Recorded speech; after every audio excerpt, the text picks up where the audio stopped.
તો આમાં તપાસ કર્યા વગર કર્યો ગુનો? તપાસ વગર એફઆઈઆર કરી? અમે આપીએ તો તપાસ કરશો, એમણે આપી તો વગર તપાસે છેડતી કેવી રીતે દાખલ થઈ? તમે જોઈ છેડતી? તમે જોઈ? તમે પોતે ત્યાં ઊભા હતા, તમે પેલી બેનને ધક્કો મારીને બહાર લઈ જાવ છો.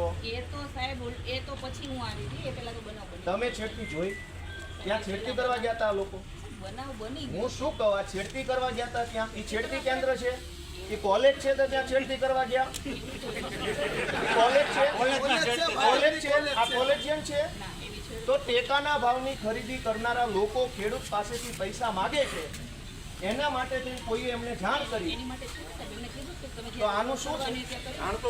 આમાં એફઆરઆઈ થઈ ગઈ કે નથી થઈ? એક મિનિટ, તમે એમ કહો જ્યાં રજૂઆત કરવાનો એને કરો. પ્રાંત અધિકારીને 18, 19, 20 તારીખે 3 વખત રજૂઆત કરી. આરએસસી કલેક્ટરને 18 ને 22 તારીખે 2 વાર રજૂઆત કરી. કલેક્ટર સાહેબને 24 તારીખે મેં રજૂઆત કરી. 24 તારીખે સીઈઓને રજૂઆત કરી અને 24 તમને એફઆઈઆર આપી. હજુ તમે એમ કહો રજૂઆત કરો તો આ ગુંડા તમને રજૂઆત કરવા આવ્યા હતા? બેન, ભગવાનથી ડરો, ભગવાનથી ડરો. ધીમે એટલે પણ હું કઈ ખાઈ ગયો?